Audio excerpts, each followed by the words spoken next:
Putain, moi j'ai acheté ça là. C'est mignon, hein. C'est très très mignon, hein.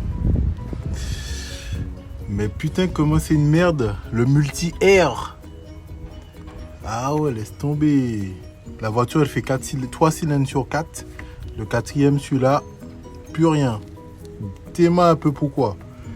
Ça touche, ça joue bien. Et là, moins quinq. Aucune action des soupapes. Électro hydraulique, mon gars, de ma gueule, ouais. Eh ben, il est électro de ma gueule. Là, ça marche bien. Ça marche bien. Ça marche bien. Et là, moins quinq. Le quatrième, il s'en va. Bon, j'ai démonté la pièce en question. Et c'est bien elle qui est défectueuse. À ce niveau-là, j'ai sorti le truc. Tu vois, là, il y a des trucs qui bougent. Et là, il n'y a plus rien qui bouge. C'est bloqué. C'est ça qui fout la merde.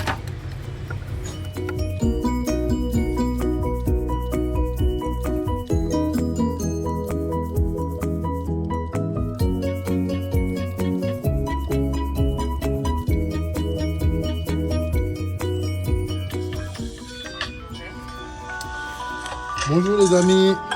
Bon, je vous fais une petite vidéo pour vous expliquer un peu sur une Fiat, pas une Fiat, une Alfa Romeo multi-air, 1,4 litre 4T. Alors j'ai eu une perte de puissance, des ratés d'allumage, la voiture tourne super mal et tout. Bon, je vous explique un peu ce que j'ai découvert moi.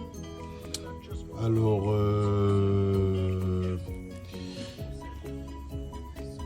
ici, on voit le piston, il est resté fermé. Alors ce système multi-air sert à actionner les soupapes. C'est un arbre à cam électro-hydraulique. Donc ça sert à actionner les soupapes d'admission à la hauteur que le calculateur aura décidé. Voilà.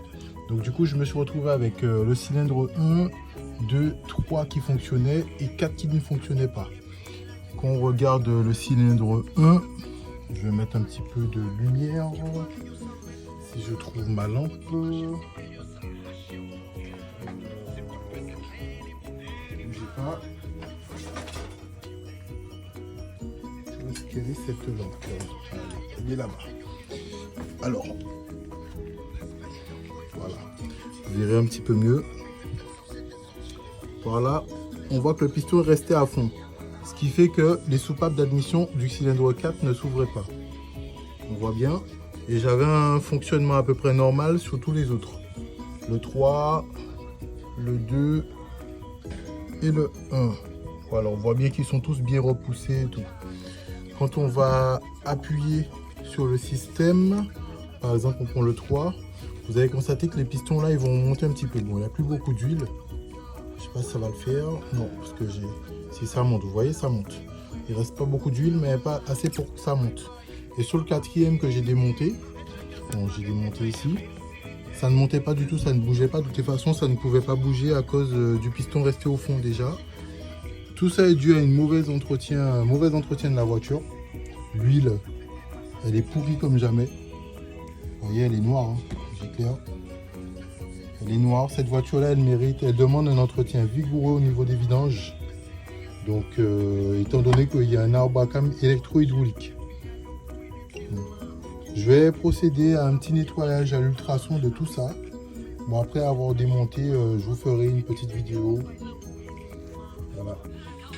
Bon, je vous fais voir une petite observation. Ici, ça ne fonctionnait pas. Vous voyez, il n'y a quasiment pas d'huile. Donc, je soupçonne que les conduits d'arrivée d'huile ici sont bouchés. Ou c'est à cause du piston qui est resté ouvert. Mais si on regarde les autres, il y a bien de l'huile. Je ne sais pas si vous voyez bien, c'est compliqué avec la lumière. Mais il y a bien de l'huile dedans. On ne voit pas le fond en tout cas. Et ceux-là, il n'y a pas d'huile. Il y a une trace, mais il n'y a pas assez d'huile. Donc on va procéder à un nettoyage et un contrôle des conduits d'huile de tout le système. Cette pièce pour info vaut 900 €.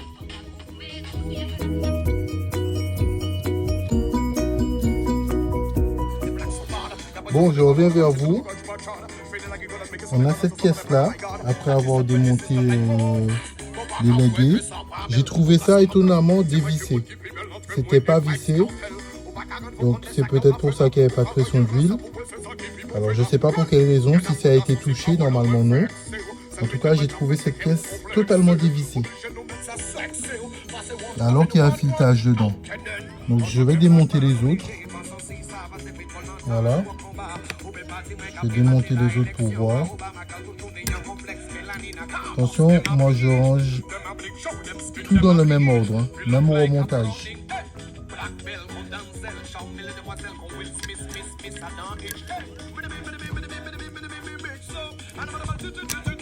Du moins au niveau des rouleurs. Parce que ça va passer à l'ultrason, comme ça ce sera nettoyé. Et normalement, c'est censé être vissé. Donc, tous les autres sont vissés. Et lui, étonnamment, il était dévissé. Donc c'est complètement bizarre. Bon, à suivre.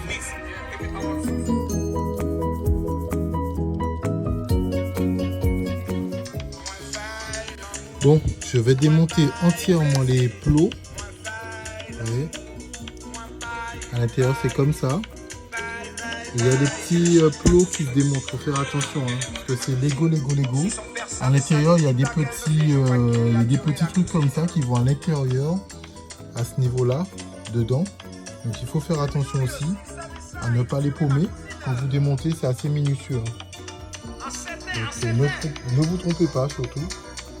Et pareil, ça, quand vous démontez les petites pissettes, il y en a un que j'ai déjà, voilà. Quand vous démontez les petites pissettes, c'est comme ça, dedans. Et vous avez les petits plots là, qui se démontent aussi. Donc faites attention à ça. On essaye, hein. Écoute. C'est Lego, hein.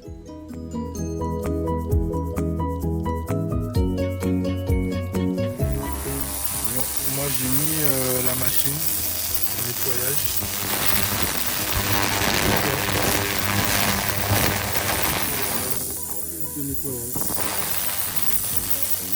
Voilà les amis, la pièce maintenant nettoyée, décapée de partout, c'est tout propre.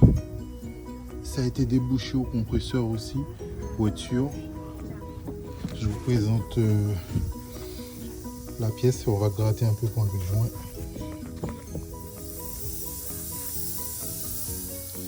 Bon, je reviens vers vous. J'ai effectué le remontage au même niveau que j'avais démonté. Donc là, toutes les pièces, ils ont été nettoyées et quasiment remontées. Voilà.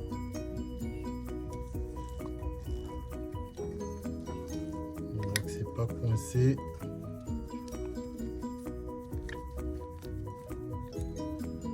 On va remonter les plaques, on va mettre un petit peu d'huile et on va faire les essais.